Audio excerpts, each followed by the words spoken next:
오늘 말씀은 주님께서 예배소 교회를 향하여 하신 말씀입니다. 주님께서는 예배소 교회를 향하여 여러 가지 칭찬을 하셨습니다. 먼저는 행위와 수고와 인내에 대하여 주님께서 인정하셨다라는 것, 또 악한 자들을 용납하지 아니한 것과 또 자칭 사도라 하지만 사도인지 아닌지를 시험하여서 거짓될 만한 것을 가릴 만한 신앙의 내용이 있다라는 것을 칭찬하셨습니다. 이것은 예배소 교회가 그만큼 무엇이 진짜 신앙이고 무엇이 가짜 신앙인가를 알 수 있는 분별력이 있다는 것입니다. 그 당시 복음의 사역에는 언제나 사도가 그 중심에 있었습니다. 그래서 교회는 사도들의 권위에 따라서 순종하는 사실로 교회를 이뤄가고 있었습니다. 그런데 이러한 사도의 권위는 주로 하나님의 말씀을 특별한 계시의 능력으로서 권위 있게 전파하는 것으로서 나타났던 것입니다. 그렇기 때문에 사도라고 말할 때는 반드시 예수 그리스도의 그 복음적인 사실을 교회를 통하여 증거하는 데 중심이 되는 인물이어야만 합니다. 이처럼 분명한 사도적인 사실을 두고도 때로는 사도 바울처럼 사도냐 또 사도가 아니냐라는 여러 가지 이야기들이 나올 법도 한 것입니다. 그런데 예배소 교회는 이러한 문제에 대하여 사도가 가져야 할 확실한 표적들을 잘 알고 있었기 때문에 그런 점에서 볼 때 그만큼 예배소 교회는 교리적으로 밝은 교회고 하나님 말씀의 권위와 또 그렇지 아니한 가짜를 식별할 수 있는 지식과 판단력이 있었다는 것입니다. 이것은 분명히 교회로서 심히 가져야 할 좋은 지식이고 또 지혜인 것입니다. 주님께서는 이러한 여러 가지 사실에 대하여 칭찬을 했던 것입니다. 그것뿐만이 아닙니다. 교회가 괴로울 때도 참고 견디었고 환난을 끝까지 잘 견디어서 믿음의 기초의 내용을 든든히 붙잡고 변함없이 주님께 봉사하고 부지런히 신앙생활을 감당해 나갔다는 것입니다. 주님께서는 이러한 예배소 교회를 향하여 다 아시고 또 인정하시고 받아주신 것입니다. 그러나 주님께서 책망할 것이 하나 있다고 하셨는데 그 책망할 것이 무엇이냐면 바로 너의 처음 사랑을 버렸다는 것입니다.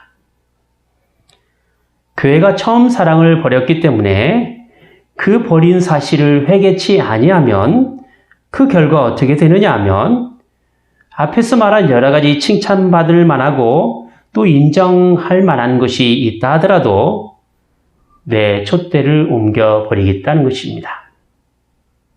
이것이 오늘의 말씀인 거죠.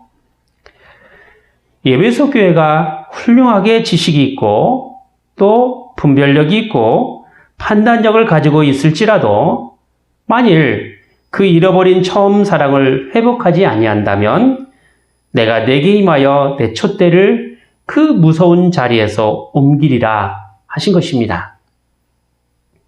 여기서 일곱 촛대라는 말이 나오는데 이것은 1장 20절에 보면 일곱 교회라고 말을 표현하고 있습니다. 그러므로 촛대를 옮기겠다라고 말하는 것은 바로 교회를 옮기겠다라는 것이죠. 예배소 교회를 향하여 교회를 옮기겠다라고 말하는 것인데 이 말은 더 이상 예배소 교회는 교회로서의 그 의미를 가질 수 없게 된다라는 말이 되는 것입니다. 정작 교회가 가져야 될 생명을 거기서 제거하여 버리겠다라는 것이지요. 자, 그렇다면 교회가 가져야 될 생명이 과연 무엇입니까? 교회가 교회로서의 생명을 갖기 위해서는 단지 보이는 어떤 교회 건물이나 또 교회 다니는 사람만 존재하는 것이 아니라 교회 속에 있는 본질적인 교회의 모습을 구체적으로 잘 드러낼 수 있어야 합니다. 교회가 가지고 있는 본질이 무엇이냐면 교회가 거듭남의 문제, 즉 중생의 사실이 있어서 아주 분명해야 합니다. 즉 구원론이 분명해야 된다는 것이죠. 교회가 구원의 사실이 분명하지 못하게 된다면 제 아무리 멋있는 교회당이 존재하고 또 교회 안에 잘 짜여진 프로그램 속에서 또 재정적으로 풍부할지라도 교회가 살아있다라고 하는 그 보장을 결코 할 수가 없는 것입니다. 교회는 이 세상 속에서 참 생명으로서의 삶이 무엇인가를 나타내는 소중한 모임입니다. 그렇기 때문에 교회는 구원의 생명을 얻은 자들이 그들의 인격과 삶을 통하여 교회가 구원의 생명이 있음을 확인하고 보여줄 수 있어야 됩니다. 그렇지 않으면 교회는 죽은 교회나 마찬가지가 될 것입니다. 또한 교회는 신령한 성도의 교제를 통하여 하나됨을 확인할 수 있어야 합니다. 우리가 교회를 다니면서 자칫 오해하는 것 중에 하나가 바로 나만 구원받으면 되지 않느냐라는 논리입니다.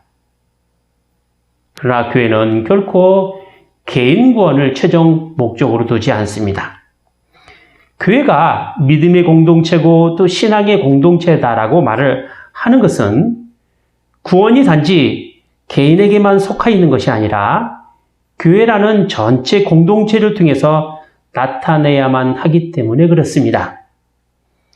그렇기 때문에 교회를 이루어가는 일은 구원의 완성을 향하여 나가는 일이 됩니다. 교회가 자신에게 있어서 그저 예배 시간에 왔다 갔다 하고 마는 그런 예식을 치르는 어떤 장소의 개념으로 존재해서는 안 됩니다.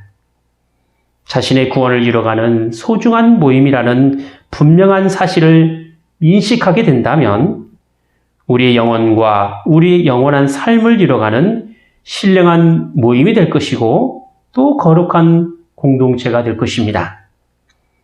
그러기에 이러한 교회가 오늘 예배소 교회를 향하여 주께서 말씀하신 바와 같이 촛대를 옮겨버리는 형벌을 받게 된다면 그야말로 죽은 교회를 붙잡고 있는 가장 어리석은 사람이 되고 만다는 것입니다. 하나님께서 이 세상의 교회를 구별해 내신 것은 교회가 선이나 또 예수를 행하거나 혹은 사회복지를 증진시키기 위하여 교회로 존재하게 하신 것이 아니다라는 것입니다.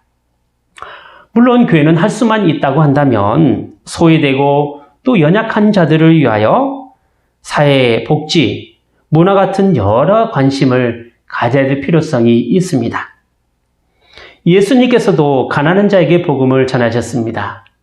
예수님의 복음 사역의 중심에는 언제나 소외되고 또 가난하고 죄인된 자들이 있었습니다. 교회가 세상과 구별되어 있다라고 말하는 그 사실이 결코 세상과 분리된 상태를 의미하고 있지는 않습니다. 교회는 분명 이 세상 속에서 빛과 소금으로 존재하고 있어야 합니다. 교회가 거룩하다라는 이유 하나만으로 세상과 초연하고 살아갈 수는 없는 것입니다. 교회가 자기네 감정 속에서 자기네끼리만 기묘한 환상을 보고 또 이상을 보고 마음의 기쁨을 얻고 위로를 받게 되고 그래서 그들의 종교심을 이용해서 정신적인 행복을 자꾸 추구하고 나아가게 된다면 세상은 어떻게 되든지 상관하지 않겠다라는 그런 태도로 살아갈 수밖에 없을 것입니다. 아니면 반대급부로 교회가 사회 현실을 바라보면서 책임 있는 태도를 가져야 된다라고 생각합니다. 그래서 나타나는 것이 무엇이냐면 바로 사회복음주의 운동입니다.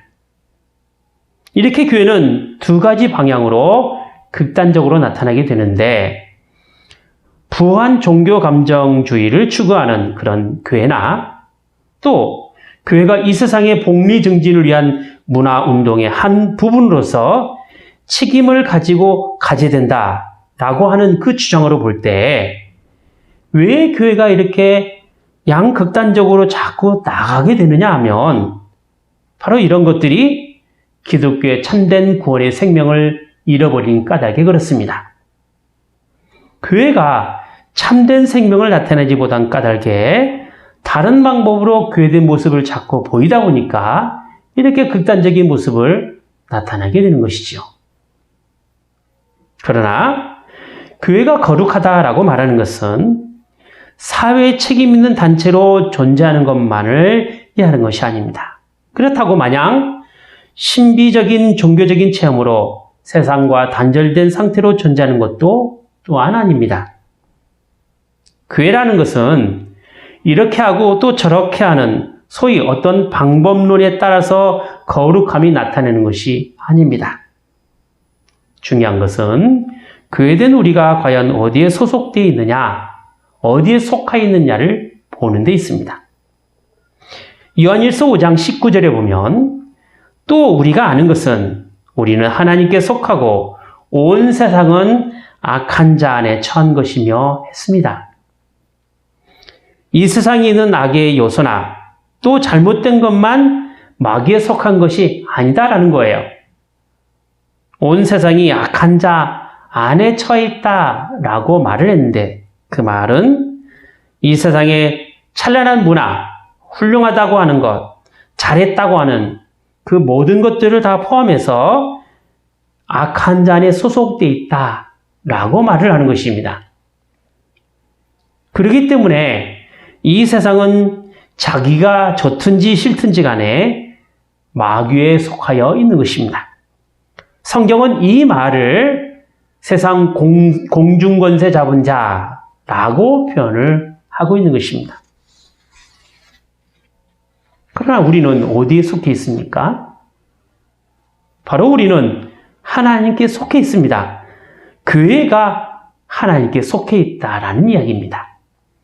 마귀는 이 세상의 찬란한 문화나 혹은 아름다운 것과 모든 찬란한 영광을 끌어다가 자기의 손아귀에 놓고 쥐락펴락할 것입니다.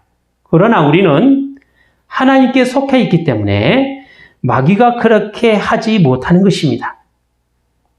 교회가 거룩하다라고 말하는 것은 선한 일을 하고 대단한 문화를 건설하고 복리 증진을 위한 단체로 존재하는 것에 있는 것이 아니라 악한 자의 손아귀에 있지 아니하고 하나님께 속한 자들로서 존재한다라는 것입니다. 우리 에베소 교회를 한번 보도록 하겠습니다. 에베소 교회는 자칭 사도라는 거짓된 것들을 잘 식별할 수 있을 만큼 교리로도 튼튼한 교회였습니다. 주님의 이름을 위하여 잘 참고 견디며 인내하는 교회였습니다. 부지런한 교회였습니다. 게으르지 아니하고 니골라당 같은 이단자처럼 악한 것들을 용납하지 아니한 교회였습니다. 그런데 그런 것이 다 있을지라도 하나가 없는데 그것이 무엇이냐면 바로 처음 사랑이 없다는 것입니다. 처음 사랑이 없으면 앞에서 말한 여러 가지 교회의 선한 모습들 때문에 주께서 에베소 교회를 향하여 촛대를 옮기시겠다는, 즉 주님께서 에베소 교회를 버리시겠다라는 것입니다. 처음 사랑을 잃어버린 교회는 다른 것이 다 있을지라도 교회로서의 참된 생명이 사라지게 된다는 말입니다.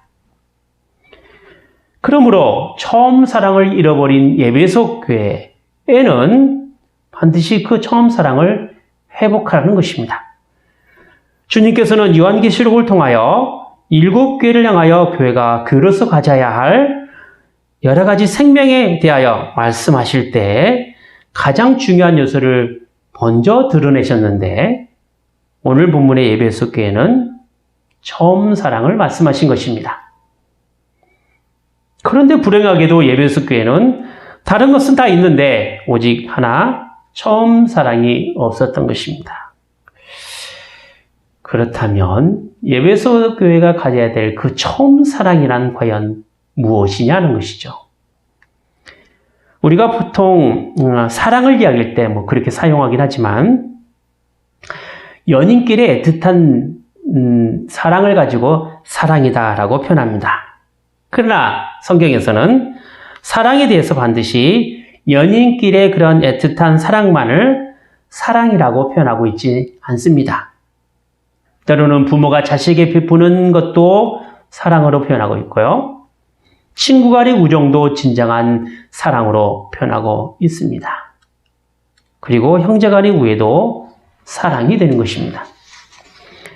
그런데 자꾸 연인끼리의 그런 열렬한 것만 사랑이라고 표현하는 것은 사랑에 대해서 너무 한쪽으로만 치우쳐서 그것만 좋은 사랑, 훌륭한 사랑이라고 추구하는 경향을 갖게 되는 것입니다. 사랑은 감정적이고 열정만 자꾸 이야기하는 것이 아니라 그 사랑이 어떠한 일을 이루고 있느냐 하는 것이 더 중요합니다. 하나님께서 요구하시는 사랑이다라고 말하는 것은 특별히 하나님께서 인간을 만드신 그 본래의 뜻대로 살아가게 되는 데 있습니다. 그러므로 우리가 제 아무리 인간적인 선을 이뤄가고 훌륭한 지식과 대단한 업적을 이뤄갔다 하더라도 하나님의 뜻은, 즉 하나님의 뜻을 떠난 것은 그 어떤 경우라도 하나님께서 요구하시는 사랑이라고 말을 할 수가 없는 것입니다. 아담과 하와의 경우를 한번 보시겠습니다.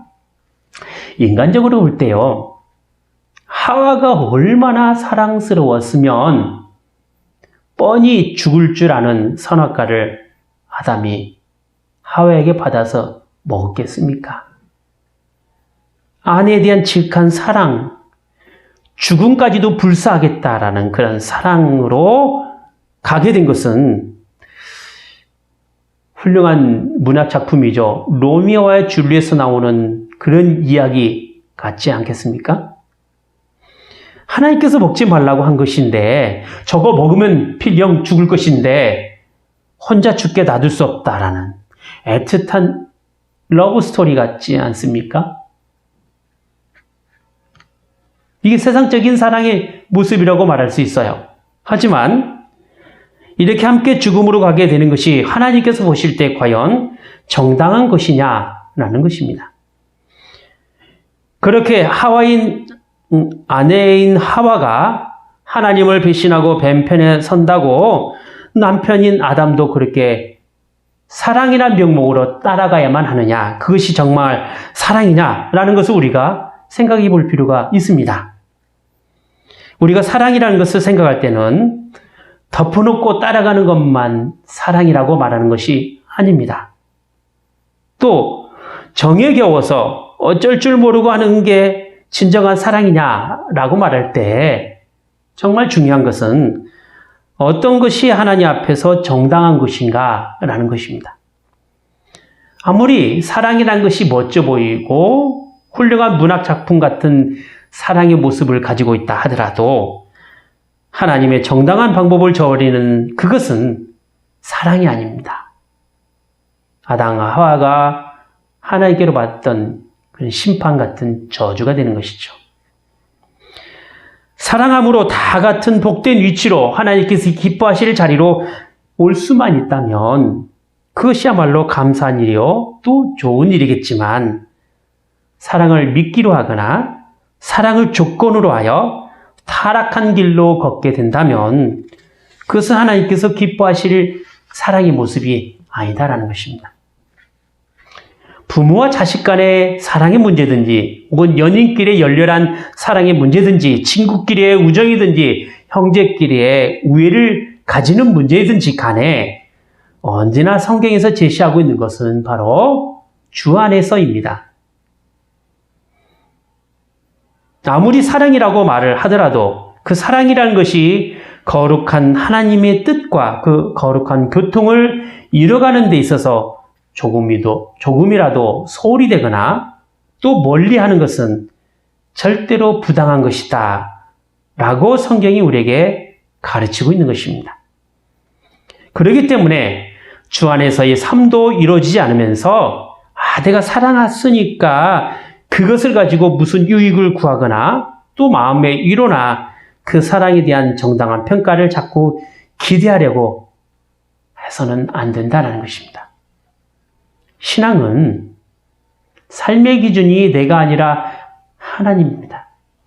내 중심의 신앙이 아닌 하나님 중심의 신앙입니다. 왜 우리의 신앙이 내가 아니라 하나님이어야만 합니까? 내가 선택되고, 내가 선택하고, 내가 열심히 하고, 내가 깨닫고, 내가 경험했단 말이죠. 근데 왜 굳이 그런 사실조차도 자기 자신에게 돌리지 않고 왜 하나님께 영광을 돌리라고 하냐 이거죠. 정말 내가 가지고 있는 것들이 하나님의 것이고 또한 하나님을 위한 것이라고 신앙 고백할 수 있는 근거가 뭐가 있느냐라는 거예요.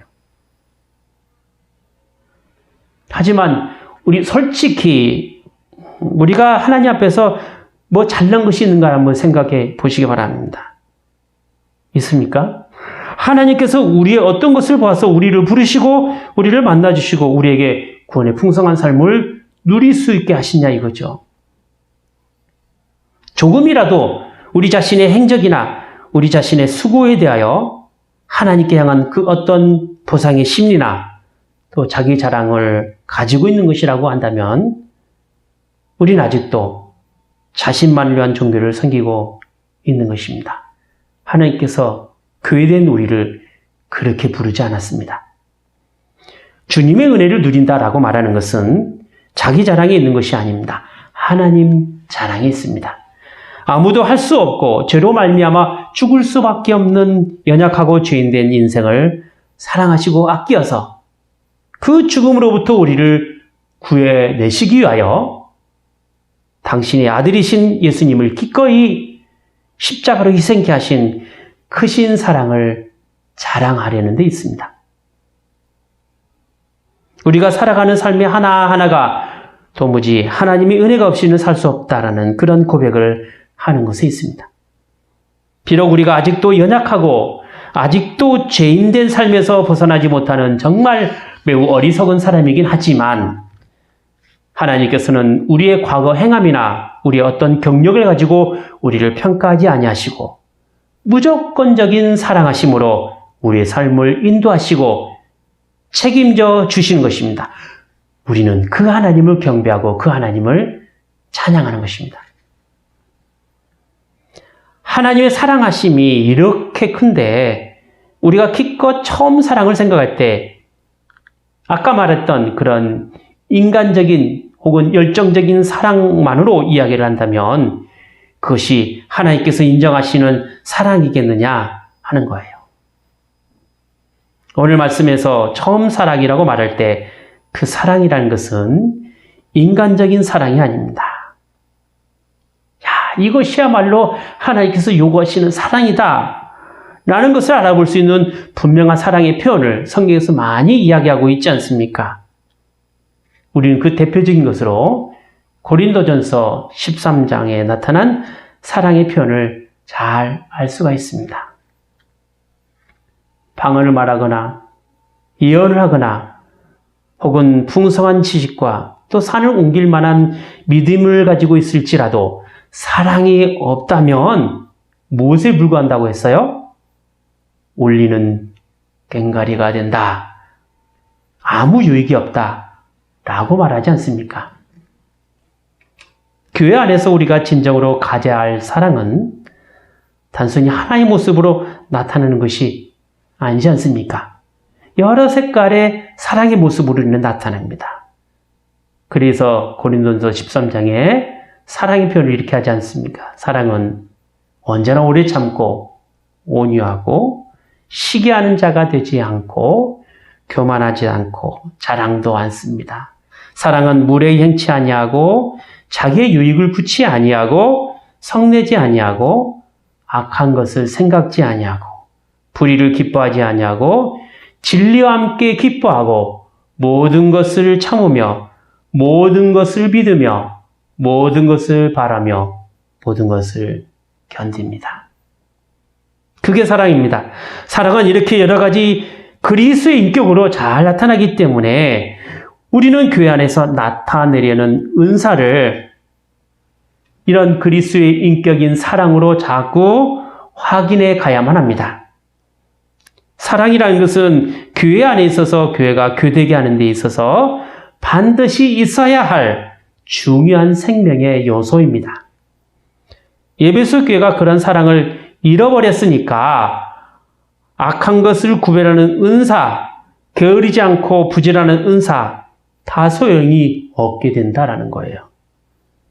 우리의 진정성 있는 신앙의 모습을 확인하는 가장 좋은 방법은 바로 그리스도의 인격인 사랑을 나타내는 데 있습니다.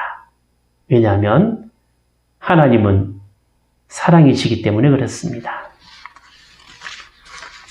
기도하겠습니다. 거룩하신 하나님 아버지, 세상에 많고 많은 사람 가운데서 저희를 부르신 것은 저희를 사랑하신 그 사랑하심에 있사옵나이다. 그 사랑하심이 저희를 죄로부터 구원하시고 하나님 나라를 소망하며 이 땅에서 그 은혜를 누리도록 하게 하셨사옵나이다. 오늘 에베소 교회를 향한 주님의 말씀은 교회에 없어서는 안 될 중요한 요소인 처음 사랑을 잃어버리게 된다면 아무리 좋은 것을 가지고 있을지라도 당신의 교회를 옮겨버리시겠다고 말씀하신 그 경고였습니다. 혹여나 저희도 어디서 그런 사랑을 잃어버렸는지, 사랑을 잃어버린 것이 있다고 한다면 다시 처음 사랑인 그리스도의 인격을 회복할 수 있게 하여 주시옵소서. 그리하여 사랑이신 하나님 안에서 서로가 사랑함으로써 교회가 살아있음을 분명하게 보여줄 수 있는 믿음의 사람들이 다 되게 하여 주시옵소서. 주 예수 그리스도 이름으로 기도하옵나이다. 아멘.